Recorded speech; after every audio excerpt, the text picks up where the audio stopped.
Right then, hello and welcome back to Max Power Racing. Last time we completed the African stages and subsequently unlocked the stages of Indonesia, but we're not going to get on with that yet. We still have Peru to get underway with. So last time we used the SKODA OCTAVIA, but we haven't unlocked any other machines just yet, so we're going to go straight back to good old faithful and use a little Nissan Micra.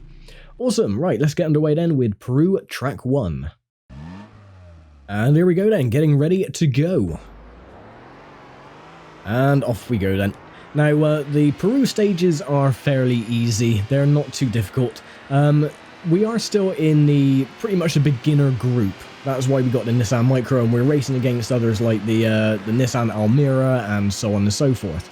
Later on in the arcade mode and the championship mode, we do get into the higher class group, so we're going to be racing against the likes of a Nissan GTR and the Ford Escort and so on. But for now, these stages are fairly straightforward. We're not going to have too many issues, I would have thought. So it's just literally a case of keeping our nose clean, not going off any cliffs, and not falling into any water bodies or anything like that, or bodies of water I should say. Getting my words ass backwards, as is the norm.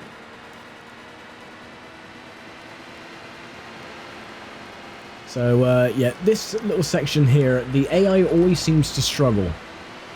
I don't know if it's purely because it's a bit narrow and a bit claustrophobic in there, but yeah, they always tend to go through there at a crawling snail's pace. But we can navigate this pretty simply. And get around the Almera, and that should be this race wrapped up. We should get the victory. And then we can move on to Peru Stage 2.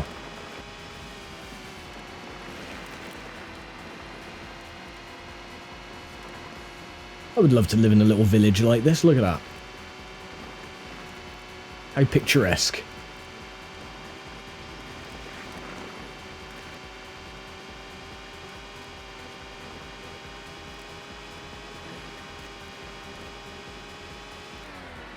Now there is a section coming up, which is like a little beach area, and we do actually go across that on stage 3, if I recall correctly.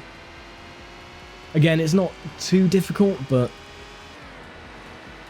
to navigate some of the sections can be a little bit worrisome. And there we go then, that is lap 1 complete. One more lap to go. And a time of 2 minutes 7 and whatever else that was, and change. 0.5 of a kilometre ahead of the Almera. That seems to be the common pattern of the day.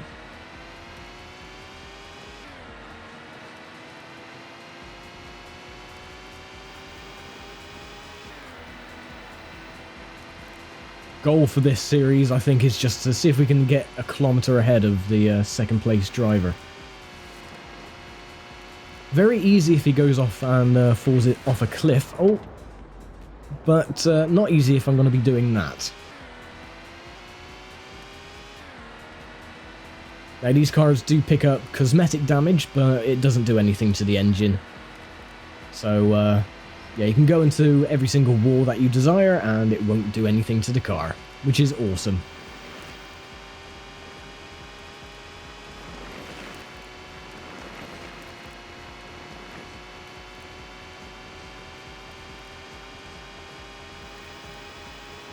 Oh, almost reached 100 miles an hour then, bloody hell.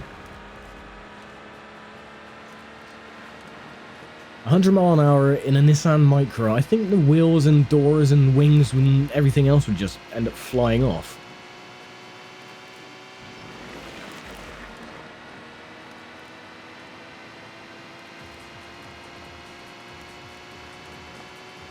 Oh, pulling out a nice gap though, 0.8 of a kilometre now. So we didn't lose too much time going into the side of that building.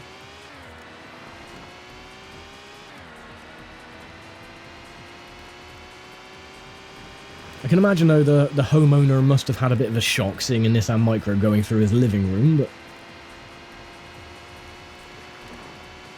And there we go. Unfortunately we didn't get a kilometre gap, 0.9 is the best that we're going to get. But 0.9 is better than... Oh yeah, we did reach a kilometre. Just about. And there we go then. Race 1 is complete. Let's get on and go to race number 2. And yes, we have another vehicle. Lovely. What is it going to be? Ah, that's a little Peugeot 206. Have we unlocked anything else? Nope. So we're going to go with the good old Peugeot. Slightly faster. Let's see how we get on. And here we go then. It is foggy, so this is going to throw a spanner in the works, I would have thought. But anyway, off we go.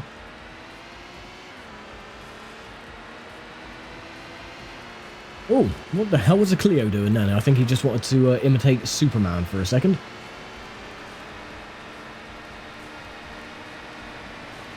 But yeah, the more cars that you unlock, the faster that they are as well.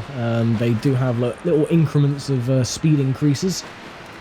Not huge, but you can definitely tell they're easier to reach 100 miles an hour with.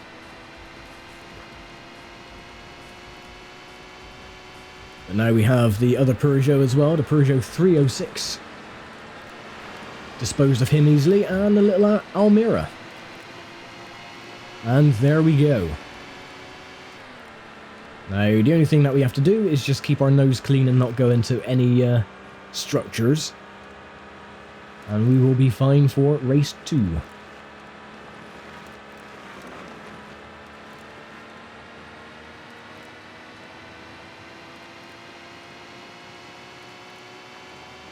Now, luckily, there is a section that you go past. It looks like a sudden drop. It does look like a cliff edge. But there is a beach just by the side of it, so if you do manage to fall off, it can save you by going on the beach. It does slow you down a little bit, but it's a lot more welcoming than DNFing from the race completely. And it's this little section coming up here. It looks like a sudden drop, but nope, you are pretty much safe if you do go over the edge.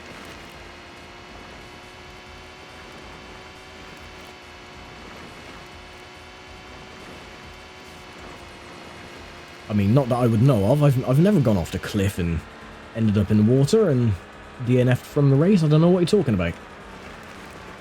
Not me. I'm a good race driver. Yes. He lied. And traversing the mountainside, it's all good. Yeah, you can see that the floatiness of the physics. Try and get back on track, and the car just wants to go to the other side. Or just jump like that. Anyway, lap 1 complete. One more to go. Got a 10-second lead. And a time of 2 minutes 10.44.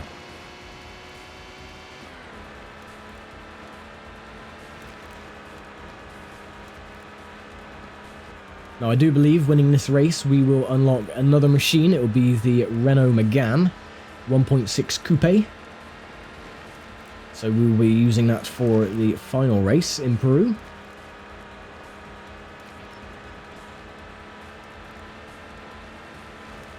It's a bit hard to hear as well, but you go over these little bumps and you can hear it's like a squeaky sound effect, like an old rusty mattress where the suspension is supposed to be squeaking. Little details like that. Always welcoming.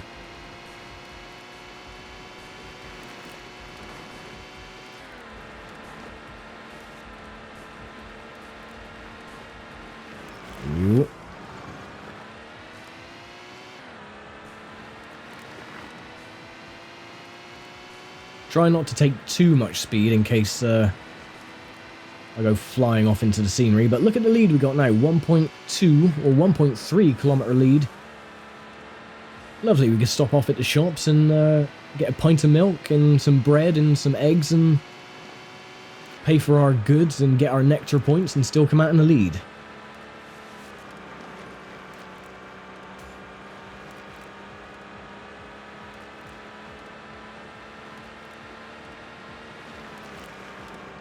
Anyway, 3/4 of the way done with the lap. Almost done. And we're going to go over the mountains again as well. Hooray!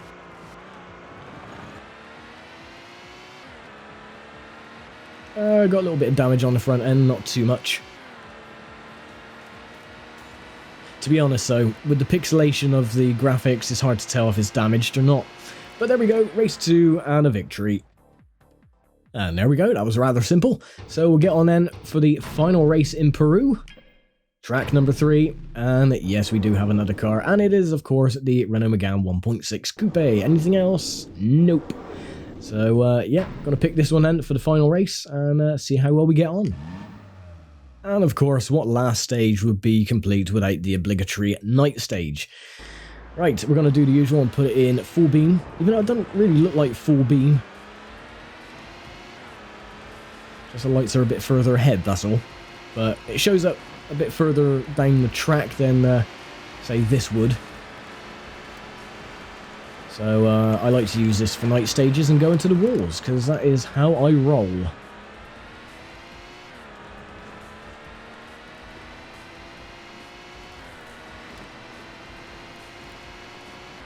Alright, let's get past these dweebs. First in the Clio, then the OCTAVIA. Then I believe that is the Peugeot that we just ran. A little Peugeot 206. And then a Peugeot 306. And of course a Nissan Almera. And we'll try and whack him out the way. Or not. And once again, they always slow right down for that section. They're being a lot more careful than I am, so kudos to them for that. Me, I don't care. Just blast through like a good old boy racer should. In my Megane. It's not really much of a boy racer machine, is it? It's like, oh yeah, I've got a Vauxhall Nova. It's got a massive engine in it. What have you got? Renault Megane. That's like a... that's like a, as we call here lovingly, the hairdresser's car. Same as the Peugeot 206 as well.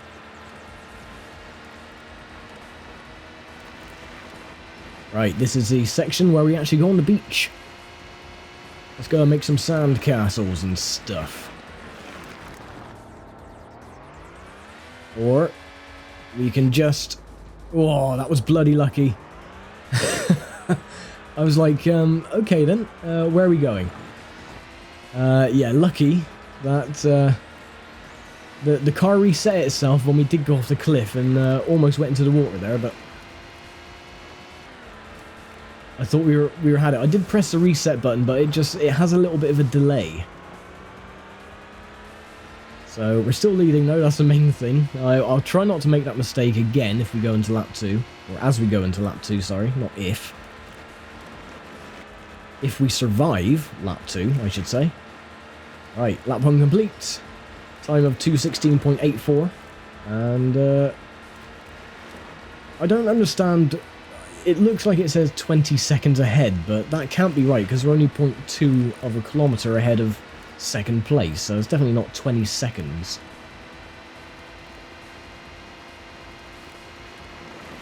Maybe that is 20 seconds off the fastest lap time or something, I don't know.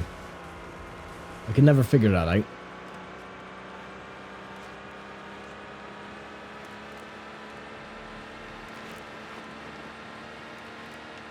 Oh, oh, I messed up. Oh, no. There we go. Yeah, that corner does catch me off guard. I keep thinking that it's going to go left, like this section here. I was like, nope.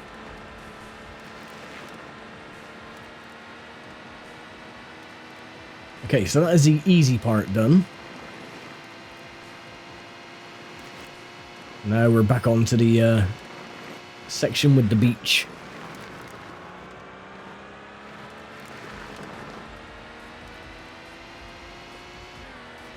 Well, we're coming up to it anyway.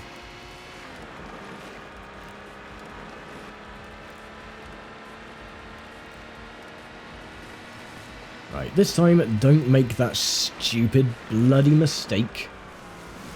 Or just go off into the scenery regardless. Come on, get it together, man. There we go.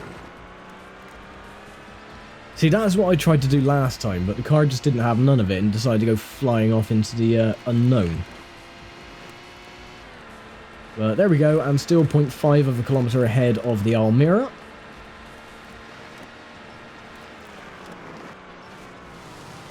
Unfortunately, it doesn't tell you when you finish the race who finished in what position or if they even finished at all. Because like I said, sometimes the AI do go off the circuit as well and can retire from the race, but you don't get any standings or finishing positions, so oh well. And there we go, yay, a nice easy victory, didn't have to restart, so awesome.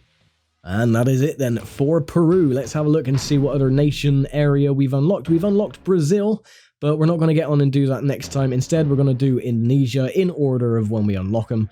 So Indonesia is next, and we'll get on with that next time. So I will leave it here for now. Thank you very much for watching, as ever, and I'll see you for part 3 of Max Power Racing.